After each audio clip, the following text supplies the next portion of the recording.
오늘 하나님께서 우리에게 주신 말씀 갈라디아서 2장 20절입니다.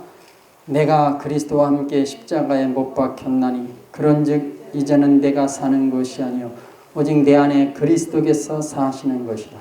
이제 내가 육체 가운데 사는 것은 나를 사랑하사 나를 위하여 자기 자신을 버리신 하나님의 아들을 믿는 믿음 안에서 사는 것이라. 아멘. 자, 성경은 복음을 비밀이라고 했습니다. 다시 말하면 사도 바울은 복음을 비밀이라고 그렇게 단언했습니다. 에베소서 6장 19절입니다. 또 나를 위하여 구할 것은 내게 말씀을 주사 나로 입을 열어 복음의 비밀을 담대히 알리게 하옵소서 할 것이니. 아멘. 자, 바울이 여기 말씀 보면은 나로 입을 열어 복음의 비밀을 담대히 알리게 하옵소서 이렇게 말했어요. 복음이라고 하지 않고 복음의 비밀이라고 했어요. 이것은 의미심장한 뜻입니다. 복음의 비밀, 단지 복음과 복음으로 했다면 그런가 보다 하는데 복음의 비밀이라고 했어요. 성경이 말하는 비밀은 이것은 하나님의 비밀을 말하는 거예요. 하나님 나라의 비밀을 말하는 것입니다. 복음은 하나님의 비밀의 영역 안에 있는 거예요. 복음이 하나님의 비밀이요, 하나님의 비밀 영역 안에 있어요. 이 복음이 비밀이라는 뜻은 복음은 이성과 지성 밖에 있다는 뜻입니다. 인간의 이성과 지성을 초월했다 이거예요. 그래서 인간의 지혜는 절대로 알 수 없습니다. 공부해서 배워서 학습해서 성경 보면서 아는 것은 그건 아는 것이 아니에요. 복음을 문자적으로 아는 것입니다. 복음이 비밀이란 뜻은 복음은 계시의 영역에 있다 이런 뜻이에요. 계시 받은 자만 안다. 성경 공부해서 아는 것, 배우는 것은 계시 받는 것과는 거리가 먼 것입니다.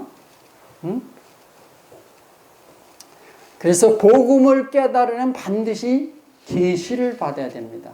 그러면 하나님은 누구에게 복음의 비밀을 계시하실까요? 회개한 자입니다. 우리가 배웠습니다. 하나님 나라가 가까웠으니 회개하고 복음을 믿으라. 회개한 자에게 하나님의 그 계시가 임합니다. 마음이 철저하게 하나님께로 돌이킨 자에게 계시가 임합니다. 그러면 어떤 사람에게 계시가 임하지 않느냐? 하나님과 세상에 양다리를 걸친 자에게는 절대로 계시가 임하지 않습니다. 절대로입니다. 절대로예요.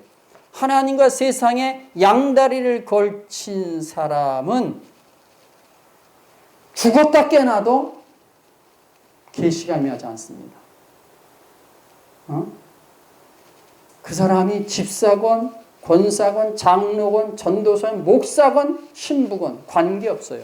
하나님과 세상에 양다리 걸친 자에게는 그 사람은 절대로 복음을 깨달을 수 없습니다. 가르쳐 줘도 절대로 이해를 못합니다. 마음이 하나님께로 오지 않으면, 마음이 하나님께로 오지 않으면 절대로 계시가 임하지 않습니다. 그러니까 상황 따라, 여건 따라 주님과 세상을 왔다 갔다 하는 사람이 복음을 깨닫는 일은 절대로 있을 수가 없다는 겁니다. 그래서 초대교회가 신앙문답 과정에서 그 예비자를 검증하면서 가장 중요하게 여긴 것이 회개의 여부라고 했습니다. 진정으로 회개했느냐 아니했느냐 그것을 아주 중요하게 여겼습니다. 회개하고 복음을 믿으면 하나님 나라에 들어갑니다. 이것이 바로 구원이고 영생입니다. 그런데 성경은 이 구원에 대해서 다양하게 말하고 있습니다. 위대한 인물들도 다양하게 말해왔습니다. 제가 이 시간에 전하는 말씀들을 잘 이해하신 분들은 계시가 임하기 시작한 거예요. 하나님 나라의 비밀을 주님이 계시하신 것입니다. 그러나 이해가 안 되는 분들, 관심이 없으신 분들은 계시가 오지 않은 거예요. 자, 성경이 말하는 구원 얻는 방법이 있습니다. 그것은 무엇입니까? 복음을 믿는 거예요. 그리스도를 영접하는 거예요. 누구나 아는 것입니다. 십자가에서 돌아가신 주님을 믿는 것입니다. 옛사람이 죽음으로써 새 생명을 얻는 것입니다. 그리스도의 영을 받는 것입니다. 그러면 구원입니다. 이 말씀을 누구나 다 알고 있습니다. 그리스도인은 누구나 다 알고 있어요. 근데 이렇게 말씀을 문자적으로 알고 믿으면은 계시와는 전혀 관계가 없습니다.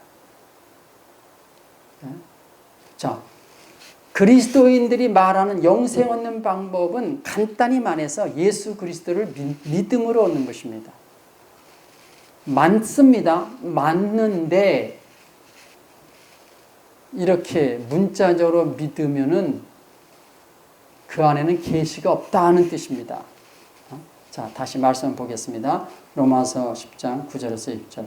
내가 만일 내 입으로 예수를 주로 시인하며 또 하나님께서 그를 죽은 자 가운데서 살리신 것을 내 마음에 믿으면 구원을 받으리라. 사람이 마음으로 믿어 의에 이르고 입으로 신하여 구원에 이르니라. 이 말씀을 사람들이 문자적으로 믿고 그래서 구원을 확신합니다. 그러나 계시의 관점에서 보면, 복음의 비밀이라는 관점에서 보면 이렇게 문자적으로 믿는 것은 구원과 영생과는 거리가 먼 것입니다. 자, 성경은 구원에 대해서 다양하게 말하고 있습니다. 마찬가지로 하나님으로부터 계시받은 사람들은 구원에 대해서, 영생에 대해서 다양하게 말해왔습니다. 그것을 좀 이 시간에 살펴보겠습니다. 자, 대표적으로 사도 바울이 있습니다. 사도 바울은 주님과 함께 죽어야 영생이다 이렇게 말했습니다. 로마서 6장 4절. 그러므로 우리가 그의 죽으심과 합하여 세례를 받음으로 그와 함께 장사되었나니 이는 아버지의 영광으로 말미암아 그리스도를 죽은 자 가운데서 살리신 것 같이 우리로 또한 새 생명 가운데서 행하게 하려 함이라 했어요. 자, 우리가 그의 죽으심과 합하여 세례를 받으며 그와 함께 장사되었나니 주님과 함께 죽음으로써, 주님과 함께 장사됨으로써 마지막 절에 새 생명 가운데 행하게 한다. 새 생명을 얻는다 이런 뜻이에요. 그러니까 사도 바울의 주장은 뭡니까? 바울의 주장은 주님과 함께 죽어야 영생이다. 그러면 말로만 죽으면 어떻게 되는 거예요? 아니죠. 이게 실제가 되어야 되는 겁니다. 주님과 함께 죽은 것을 믿으면 영생이에요. 맞습니다. 맞는데 그러면 그것이 진짜 실제가 됐는지 검증을 해야 되죠. 그 검증을 해봐서 아니면은 아닌 거예요. 자, 예수님은 자기의 소유를 다 버려야 영생이다 이렇게 말씀하셨어요. 누가복음 14장 33절. 이와 같이 너희 중에 누구든지 자기의 모든 소유를 버리지 않으면 능히 내 제자가 되지 못하리라. 오늘날 육의 말씀을 믿는 사람들, 육의 복음을 믿는 사람들이 놓치고 있는 말씀이 바로 이 말씀입니다. 분명히 예수님을 했어요. 누구든지 자기의 모든 소유를 버리지 않으면 능히 내 제자가 되지 못하리라. 그럼 뭐예요? 다 못 버린 사람은 주님의 제자가 아니죠. 근데 그것과는 구원과 관계없다. 또 이렇게 봐요. 그것이 아닙니다. 자, 주님과 믿는 자의 관계. 주님과 믿는 자의 관계는 주님이 창조주면은 믿는 자는 뭐예요? 피조물이 되는 거죠. 피조물. 그렇게 되는 거죠? 주님이 왕이시면은 믿는 자는 그의 백성이 되는 거죠. 주님이 목자면은 양이 되는 거죠. 주님이 아버지면은 믿는 자는 자녀가 되는 거죠. 주님이 스승이면은 믿는 자는 그의 제자가 된다. 이런 관계예요. 지금 이런 관계. 예? 그러니까 이 말씀을 어떻게 바꿀 수 있냐? 누구니 자기의 모든 소유를 버리지 않으면 능히 내 자녀가 되지 못하리라. 이렇게 바꿀 수 있는 거예요. 어?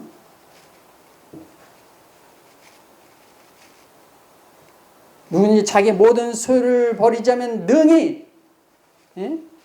능히 내 양이 되지 못하리라. 이렇게 말씀을 바꿀 수 있는 거예요. 응? 그러니까 자기의 모든 소유를 버려야 영생이다. 예수님은 자기 소유를 다 버려야 영생이다. 이렇게 말씀하시는 거예요.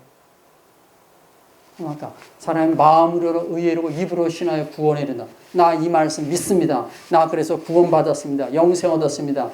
그럼 그 사람은 예수님이 말씀하신 이 말씀, 자기의 소유를 다 버려야 영생이다. 그 말씀을 만족시켜야 되는 거죠. 어? 그 말씀도, 그것도 하나님 말씀, 이것도 하나님 말씀이에요. 어? 자기의 모든 소유를 버려 영생이다.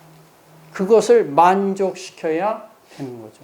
근데 하나는 만족시켰는데 믿고 입으로 시인하고 그거는 만족시켰는데 예수님이 자기의 모든 소유를 버리자면 능히 내 대제자가 되지 못한다. 이걸 만족을 못 시킨다. 그런 거예요.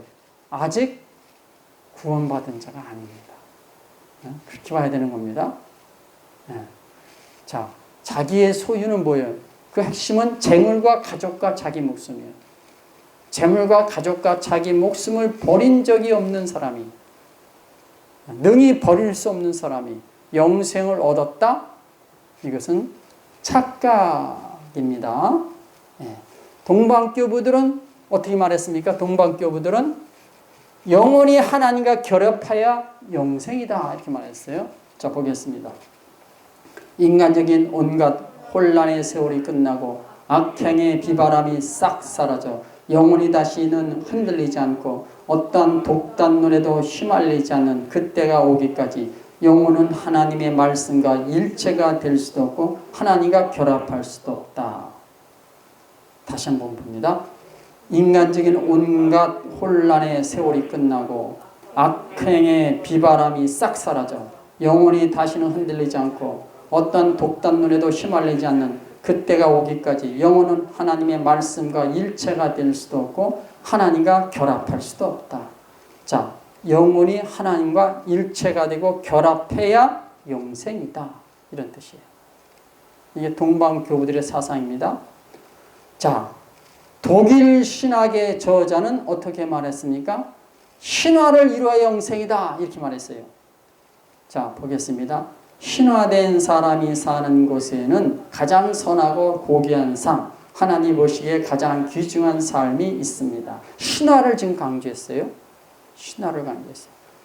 자, 그 다음 말씀 봅니다. 지금까지 묘사한 것들이 내면에서 실현되지 않은 사람은 경건한 사람 또는 신화된 사람이라 할 수 없습니다.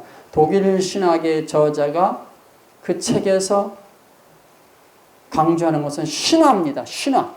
이 신화예요, 신화. 독일 신화, 신화. 하나님같이 된다. 그것은 하나님의 성품을 이룬다.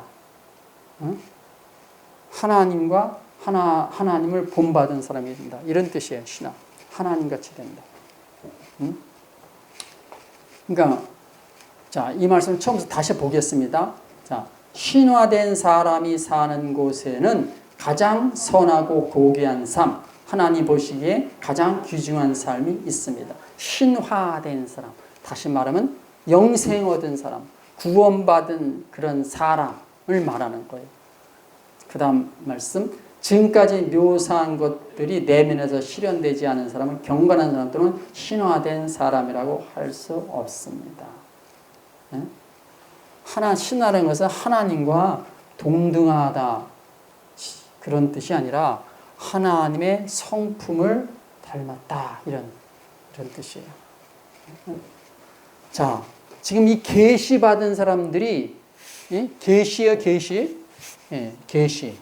복음의 비밀에서 계시. 영생이 뭔가를 계시 받은 사람들이 지금 자기들 나름대로 그것을 다르게 표현하고 있는 거예요. 근데 동일한 거예요, 동일한. 예?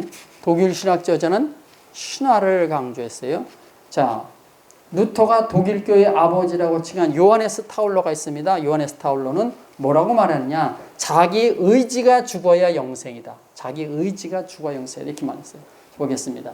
한 알의 밀이 썩어야 열매를 맺듯이 우리도 자기의 의지를 죽여야 합니다. 우리 자신의 뜻을 하나님께 바치고 맡기며 자신의 의지가 없는 것처럼 행해야 합니다. 그랬어요. 자, 그래야 영생이다 이 뜻이에요. 그래야. 다시 한번 있습니다. 한 알의 밀이 썩어야 열매를 맺듯이 우리도 자기의 의지를 죽여야 합니다. 우리 자신의 뜻을 하나님께 바치고 맡기며 자신의 의지가 없는 것처럼 행해야 합니다. 자기 의지가 죽어야 뭐다? 의지가 죽어야 영생이다 이거예요. 그런 뜻이에요. 네? 그러니까 이 육신 속에 성경이 말하는 육신이라는 그 말씀 속에는 의지와 자아가 다 들어가 있어요. 그래서 육신이 죽어야 영생이다. 그런 뜻이에요. 그럼 의지가 죽은 자는 어떤 사람입니까? 말씀 봅니다. 이 상태에서 그는 자신의 의지가 하나님 안에서 상실되었다고 느낍니다. 그는 과거의 자아를 알지 못하고 느끼지도 못하고 경험하지도 못합니다. 그가 아는 것은 하나님의 단순한 본질 뿐입니다. 다시 한번 있습니다. 이 상태에서 그는 자신의 의지가 하나님 안에서 상실되었다고 느낍니다. 이건 뭔 뜻이냐? 하나님의 생명을 얻게 되면, 영생을 얻게 되면 그 뜻이에요. 생명을 얻게 되면 자신의 의지가 하나님 안에서 상실되었다고 느낍니다. 자신의 의지가 없어졌다고 느낍니다. 이런 뜻이에요. 자신의 의지가 소멸되었다, 죽었다 이렇게 느낀다는 뜻이에요. 그는 과거의 자아를 알지 못하고 느끼지도 못하고 경험하지도 못합니다.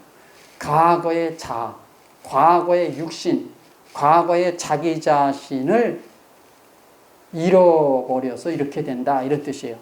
그가 아는 것은 하나님의 단순한 본질 뿐입니다.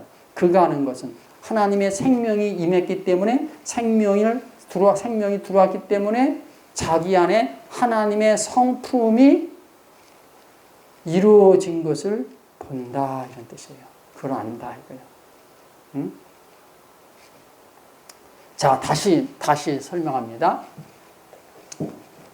예. 이게 지금 영생, 요하네스다. 이게 보통 사람이 아닙니다. 마틴 루터가 독일 교회의 아버지다. 이렇게 말하는 사람은 마틴 루터가 최고라는 거예요. 최고로 친 사람이에요. 타울러가. 근데 이 사람이 자기 의지가 죽어야 영생이다. 이렇게 말했어요. 그러니까 믿음으로 구원받는데 진짜로 주님을 믿는다는 사람, 진정으로 주님을 믿고 있는 사람, 믿은 사람은 어떤 사람이야? 자기 의지가 죽은 사람이다. 그렇게 믿음을 정의할 수 있는 거예요. 구원의 믿음, 영생을 얻게 하는 믿음, 천국 백성이 되게 하는 믿음은 자기 의지가 죽은 그 사람의 믿음이다. 그래서 이 사람은 어떻게 된다? 어떻게 되는 거예요?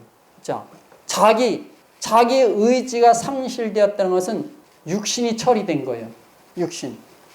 육신의 생각은 사망이요. 그랬잖아요. 로마서 8장에 육신의 생각은 사망이요 영의 생각은 생명과 평안이라. 영의 생각. 응? 육신의 생각은 사망이요 영의 생각은 생명과 평안이다. 이렇게 나오는 거죠. 응? 그러면 자, 육신이 뭐다? 어머니 뱃속에서 갖고 나온 성품, 본성을 말하는 거예요. 본성. 거기에는 뭐예요? 의지가 들어가 있는 거예요. 자아가 있는 거예요. 응? 그러니까 자아의 생각, 자기 의지의 생각은 뭐야? 사망이야. 영의 생각은 생명과 하나님의 생명을 얻은 자의 생각은 생명과 평화이다. 그래서 의지가 상실되는 것은 육신이 처리된 거예요. 그것은 뭐다? 옛사람이 죽는 거예요. 새사람, 옛사람. 우리가 그리스도 안에서는 새로운 피조물이라. 새로운 피조물이야. 그건 뭐예요? 옛사람에 죽은 거예요. 자아의 죽음이고 의지가 하나님께 완전히 굴복된 거예요. 의지가 완전히 의지가 죽는다. 의지가 굴복된 거예요. 이것은 뭐 육신이 죽은 거예요. 보다 이것은 뭐라? 영생이다. 이게 영생이다. 이것이 영생 얻은 자의 모습이다. 이거예요. 자, 다시 이 상태에서 다시 봅니다. 이 상태에서 그는 자신의 의지가 하나님 안에 상실되었다고 느껴요. 이게 뭐예요?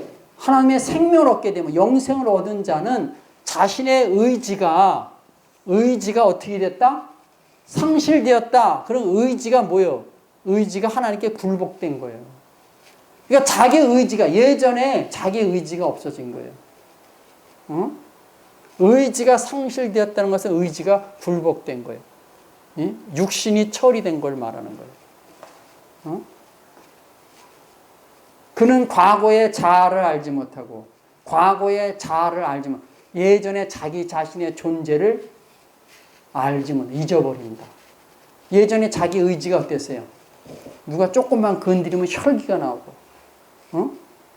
누가 자기가 조금만 손해만 끼치면 쌍욕이 막 나가고, 또 자기 마음에 안 들면 혈기가 막 그냥 쏟아져 나오고, 누가 자기를 반대하면은 핏대를 올리고, 막 그러잖아요. 그런 그 의지, 그런 자기 자신을 알지 못하고 느끼지도 못하고 경험하지도 못한다. 그 왜 그런 거예요? 그건 생명이 있기 때문에, 하나님의 생명. 자신의 의지, 자기의 의지를 하나님의 의지가 먹어버렸어. 자기의 의지를 하나님의 의지가 덮어버렸어. 그래서 자기 의지가 상실됐다고 말하는 거예요. 이건 경험에서 나오는 거예요. 계시받은 자의 고백이에요. 그래서 그가 아는 것은 하나님의 단순한 본질입니다. 그가 아는 것은 하나님의 본질이라는 것, 하나님의 성품이다 이거예요. 주님의 성품이다. 그것이 자기 안에 있음을 알게 돼. 그럼 뭐예요? 예전에 자기 안에는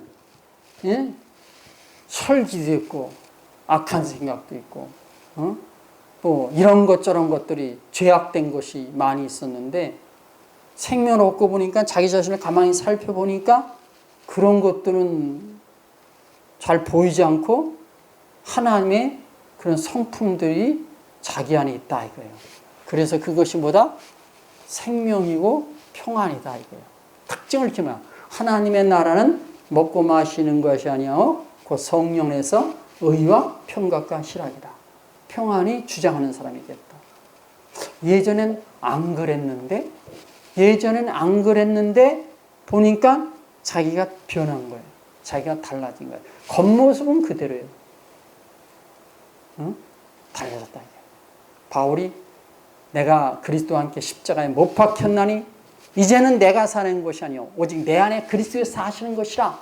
내 안에 그리스도에 사시는 것이라. 이제는 내가 사는 것이 아니다. 자기의 의지가 없어진 거예요. 그리스도가 내 안에 사시는 것이다. 그리스도의 의지가 자신의 의지가 된 거예요. 내가 설명을 했습니다. 지금 이 복음의 비밀, 지금 이렇게 되어 있는 거 이렇게 되어 있는 거예요. 복음의 비밀, 계시의 영생, 생명, 구원 이런 것들에 대해서 지금 계시받은 자가 지금 이렇게 말하고 있어요. 자, 십자가의 요한, 십자가의 성요한은 뭐라고 말했냐? 어두운 밤을 지나야 영생이다 이렇게 말했어요.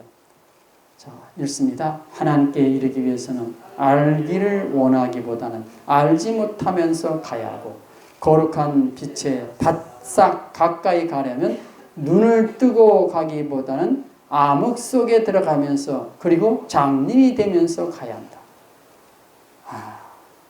자, 기가 막힌 이건 계시받은 자가 하는 말이에요. 근데 이 글을 보통 사람이 보면 뭔 소리인지 몰라요. 이거는 보통 사람 보면 절대로 이해할 수 없는 말이에요. 다시 한번 읽습니다. 하나님께 이르기 위해서는 알기를 원하기보다는 알지 못하면서 가야 하고, 거룩한 빛에 바싹 가까이 가려면 눈을 뜨고 가기보다는 어둠 속에 들어가면서, 그리고 장님이 되면서 가야 한다. 이 십자가의 요한은 동방 교부들의 사상을 계승한 사람이에요. 성요한으로 불리고 있습니다.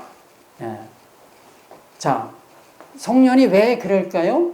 그 복음이 비밀이기 때문에, 영생 얻는 것이 비밀이기 때문이에요. 그래서 이 영생 얻는 길, 영생 얻는 방법이 이성과 지성 밖에 있어요. 인간의 지혜로는 절대 알 수 없는 그런 길이에요. 계시의 영역에 있어요. 그래서 지금 이렇게 말은, 제가 이렇게 말해도 이거를 사람들이 이해를 못합니다. 왜 그래요? 계시가 임하지 않아요. 근데 가능성 있는 사람은 이 말씀을 듣고 관심이 폭발합니다. 관심이 급증해요. 왜? 생전 듣도 보도 못한 말씀을 자기가 보고 듣고 있기 때문에. 그 사람, 가능성 있는 사람은, 그 사람은 저의 말씀에 아주 심취하게 됩니다. 그 외의 사람들은 아예 관심을 갖지 않습니다. 자, 십자가 요한이 한 말은 뭐예요? 안다고 하는 사람, 본다고 하는 사람은 하나님과 거리가 멀다. 영생과 거리가 멀다. 응?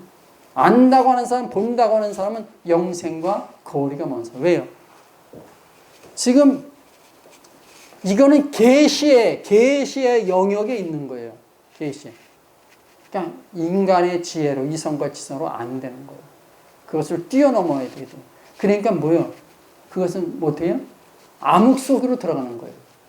이건 암흑 속으로 들어가야 되는 거예요. 흑암 속으로 들어가야 되는 거예요. 이성과 지성을 가지고는 못 쫓아가요. 이성과 지성으로는 이 말씀을 이해할 수도 없고 이 말씀을 따라갈 수 없어요. 그러니까 어떻게 해야 되냐? 이 말씀을 따르는 길은 뭐예요? 암흑 속으로 들어가야 돼요. 그 말은 뭐예요? 자기 이성과 지성을 내려놔야 된다. 이게요. 그동안 자기가 알아왔던 신학과 육의 말씀, 육의 복음을 다 손에서 내려놔야 돼요. 버려야 돼요. 그리고 그 위대한 인물들, 하나님의 위대한 인물들이 말했던 것을 따라가야 돼요. 근데 따라가는 길이 뭐예요? 어둠이야. 암흑이야. 그래도 가야 돼. 그래야 그 사람이 살 수가 있어요. 자, 요한복음 9장 39절. 예수께서 이르시되 내가 심판으로 이 세상에 왔으니 보지 못하는 자들은 보게 하고 보는 자들은 맹인이 되게 하려 함이니라. 자, 예수님이 보지 못하는 자는 보게 하고 보는 자들은 맹인이 되게 한다. 바리새인 서기관들이 바로 맹인이 돼버렸어요. 주님이, 그러니까 계시를 안 주시면 뭐예요? 그냥 맹인으로 살다 끝나버리는 거예요. 눈뜬 맹인, 눈뜬 맹인. 자, 그 다음에 마이클 볼리너 순교자입니다.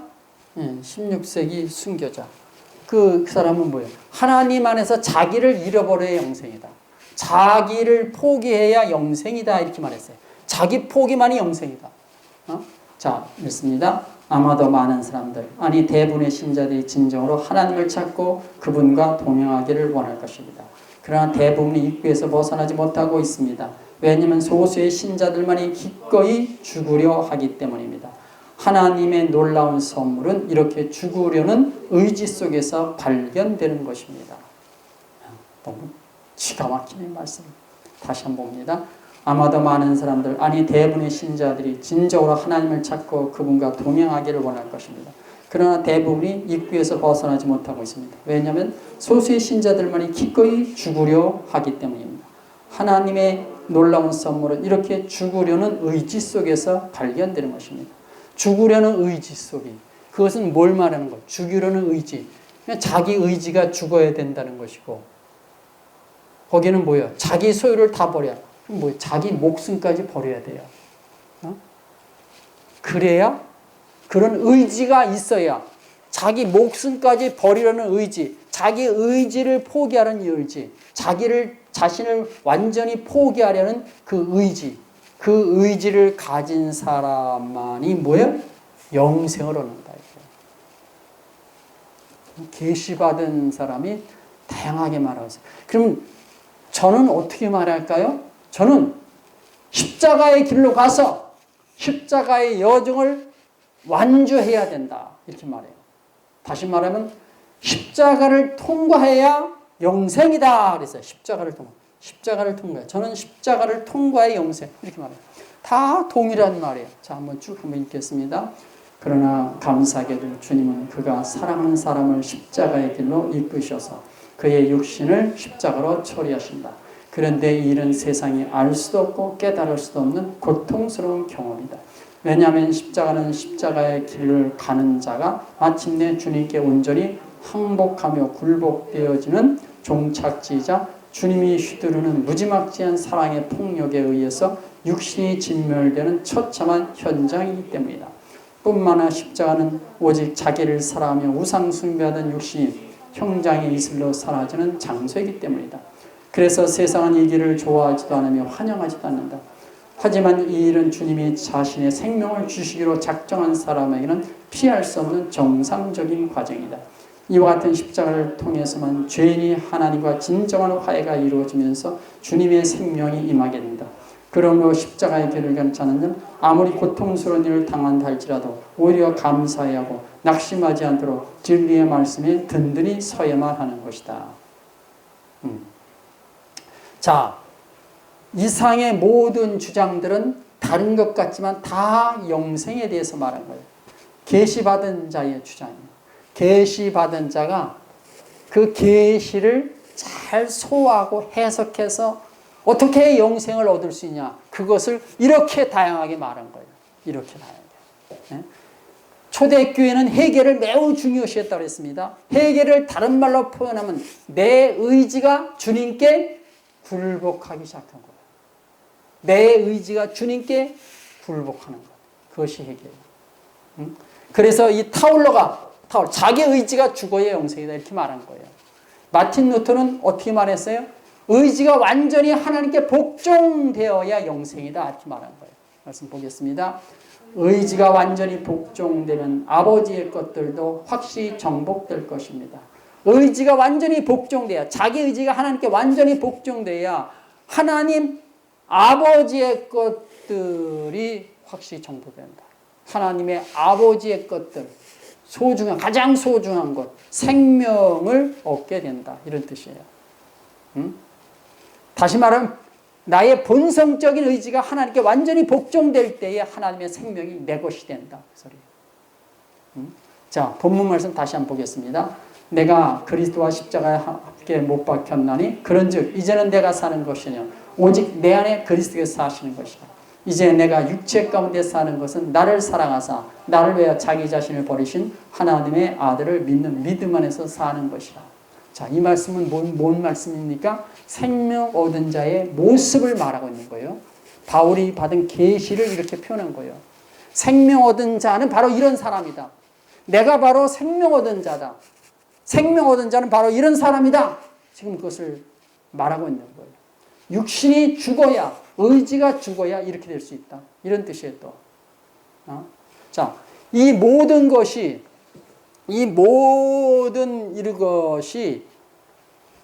어디에 다 집약되어 있냐? 동방 교부들의 사상. 동방교부들의 사상, 이게 전부 다 동방교부들의 사상이에요. 이게 전부 다. 이게 전부 다 동방교부들의 사상과 직결되어 있는 거예요. 다시 말하면 초대교회 구원론이 이러했다 이거예요. 동방교부들의 사상, 영혼과 하나님이 결합해야 된다. 이것은 뭐예요? 이 안에 모든 것이 다 들어있어요. 율법의 가장 큰 계명이 무엇입니까? 하나님을 사랑하라. 마음을 다하고 뜻을 다하고 목숨을 다하고 힘을 다하여 주 너의 하나님을 사랑하라. 하나님의 첫째 계명이에요. 그 계명이 이 속에 다 들어있어요. 영혼이 하나님과 결합한, 여기에 다 들어있어요. 주님과 함께 죽어야 된다. 이것이 여기 다 들어있어요. 자기 소유를 버려야 된다. 여기에 다 들은 거예요. 신화 여기 다 들어있어요. 자기 의지 죽어야. 어두운 밤을 지나야 자기를 포기해야 십자가를 통과해야 의지가 복종. 여기 다 들어있는 거예요. 이게 동방교부들의 구원론이에요. 이것이 어디에서 온 거예요? 사도들에게서 배운 거예요. 동방교부들이. 사도들의 제자가 동방교부들이에요. 이것이 초대교회의 구원론이 된 거예요. 그래서 자기의 의지가 죽어야 구원이다. 이것이 초대교회의 구원론의 핵심이 되는 겁니다. 기도하겠습니다.